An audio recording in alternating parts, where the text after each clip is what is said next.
Hallo zusammen und willkommen zurück bei The British Pint. Mein Name ist Christoph und heute sind wir mal in einem etwas anderen Setting, denn ich mache mein 100 Subscriber Special, wo ich dachte, das wäre vielleicht eine ganz nette Idee. Wir sind jetzt gerade bei 97 in dem Moment, wo ich das drehe, deswegen werde ich das wahrscheinlich zeitnah dann hochladen, wenn es 100 werden. Es sieht ganz gut aus und ich freue mich immer tierisch, wenn ich mal 1 oder 2 Subscriber am Tag kriege. Es ist ja doch ein recht kleiner Kanal, aber ich finde sowas macht schon sehr viel Spaß, wenn man sieht, wie die Leute das interessiert und die das gut finden. Ich habe 2 Biere hier, die ich mit euch verkosten möchte. Das ist einmal das Fuller's Imperial Stout und das Fuller's Imperial Porter. 10,7% Alkohol, 10,0% Alkohol, also beides sehr kräftige Biere. Dazu kann ich vielleicht als Historie erzählen, dass ich normalerweise Barleyweine überhaupt nicht mochte. Ich mochte starke Biere nicht, das war alles nichts für mich, auch Eisbock und so.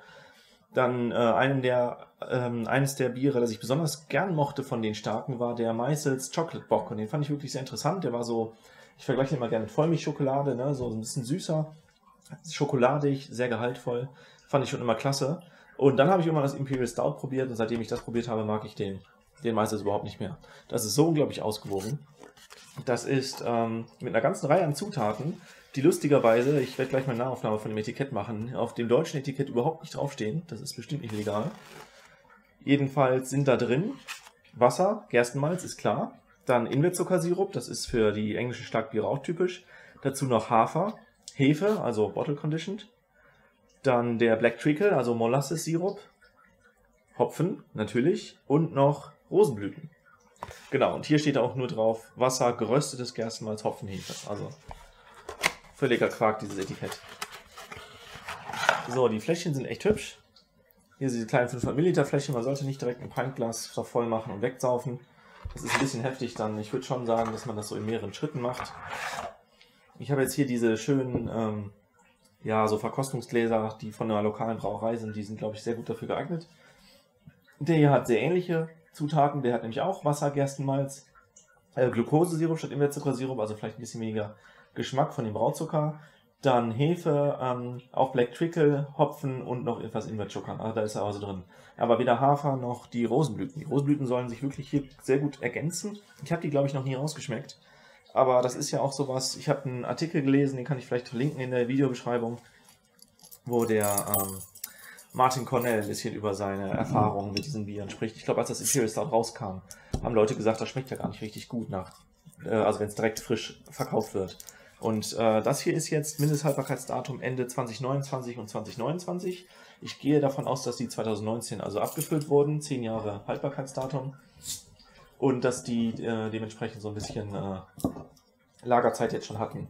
Ich habe auch genau das 2029er schon mal probiert. Also das wird sein. Aber das habe ich jetzt tatsächlich ein ganzes Jahr lang bei mir im Keller gehabt, während das andere im Laden war. Und die Läden sind halt schon so mit meistens 20 Grad nicht die optimalen Umgebungen, um das zu lagern.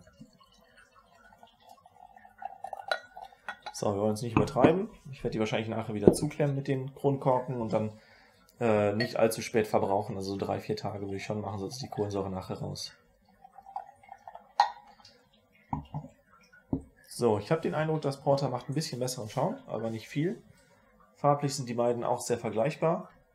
Das Porter ist ein ganz klein bisschen heller.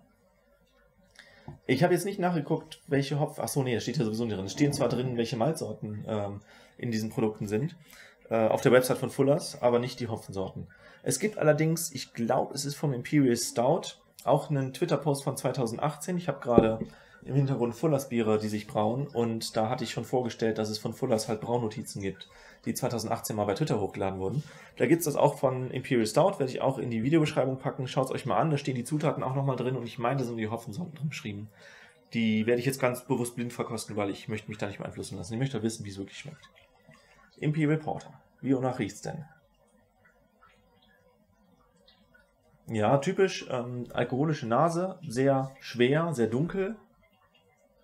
Man denkt sofort an Waldhonig und solche Dinge. Ich glaube, die Melasse rieche ich auch raus. Also Melasse habe ich schon einmal benutzt und ich fand die relativ deutlich im Bier. Hopfennoten nehme ich keine wahr. Müsste man jetzt mal gucken, welche Hopfen drin sind, ob man die überhaupt richtig wahrnehmen kann oder ob die sehr neutral sind. Ja, also Fagel, der sehr wahrscheinlich drin ist, der ist ja vom Aroma her ganz, ganz minimal.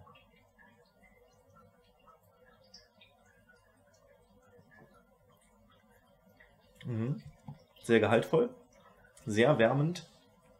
cremiges Mundgefühl, schokoladiger Geschmack, ganz leichte Säure am Ende, aber auch so eine schwere Süße dabei.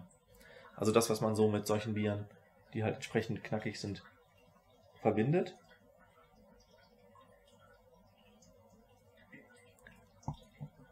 Ich will gerade euch noch Hopfenbitterkeit wahrnehmen, aber gar nicht wirklich. Es hat bestimmt sehr, sehr viele IBUs. Würde mich wundern, wenn das an die 100 geht. Oder 80 oder sowas, aber ich merke ja doch ein ganz klein bisschen, merke ich am Ende so einen hopfigen Nachgeschmack.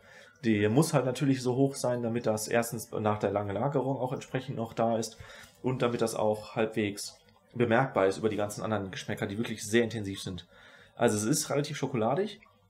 Ich glaube schokoladiger, als ich das Imperial Stout in Erinnerung habe. Gucken wir gleich mal. Und ja, sehr röstmalzig. Man merkt auch diese Chocolate Malt Röstigkeit, ne? Sehr astringierende, leicht verbrannte, aber nicht sehr stark verbrannte, vielleicht zu anderen Malzen oder Röstgerste. So, ich sollte einen Schluck Wasser nehmen, das habe ich nicht gut vorbereitet. Ich hole mir mal eben einen Schluck Wasser.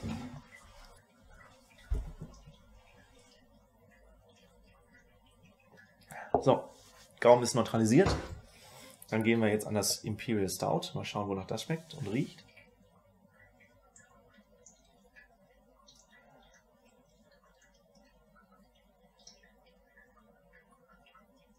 Ja, es passt zu meiner Erinnerung. Es hat eine sehr viel fruchtigere Note, finde ich. Also es ist wirklich, wahrscheinlich ist ja auch mehr Ingwerzucker drin, der eventuell fruchtige Noten einbringt. Bin mir dann noch nicht 100% sicher. Aber ich habe viel weniger Röstigkeit im Geruch. Und ich würde sagen, also es ist wirklich nicht dieses Waldhonigartige. Es riecht direkt nach Kirsche, finde ich. Ich finde, das ist sehr kirschartig, wie das riecht. Und auch so, ja, vielleicht habe ich mich schon daran gewöhnt, aber ich glaube, es ist auch nicht so schwer. Muss man eben vergleichen. Ja, das riecht schwerer, das Imperial Porter. Das Imperial Stout hat einfach weniger eine alkoholische Nase, was natürlich faszinierend ist, wenn das noch ein kleines bisschen mehr Alkohol hat. So, jetzt probiere ich mal.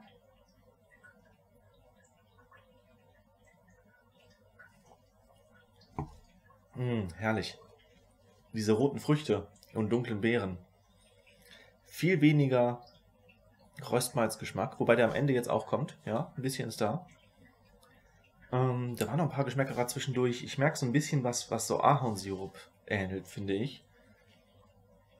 Es ist irgendwie doch vielschichtiger und angenehmer. Es könnte aber auch, fällt mir gerade auf, an der Reifung liegen. Also dieser Eindruck, dass man hier mehrere Aromen nebeneinander wahrnimmt und hier ist das alles so ein Gemisch, was man nicht unterscheiden kann. Das ist eigentlich ein Zeichen dafür, dass das hier gut gelagert wurde und das andere nicht. Da sollte man nicht zu unfair sein.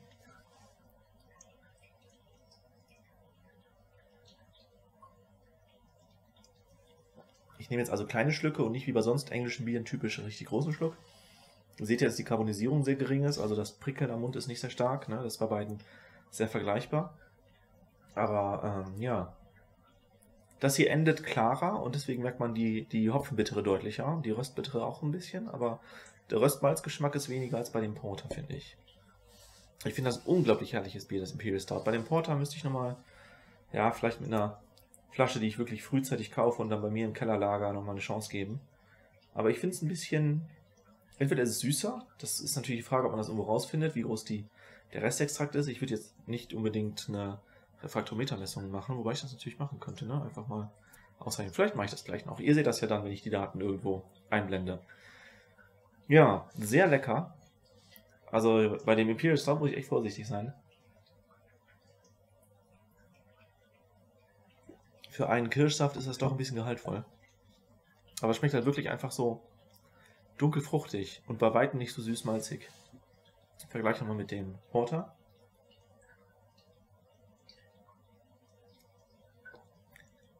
Schmeckt deutlich süßer. Deutlich süßer. Ja, das geht so in die Richtung, wie der Maises Chocolate Bock auch jetzt in Erinnerung ist.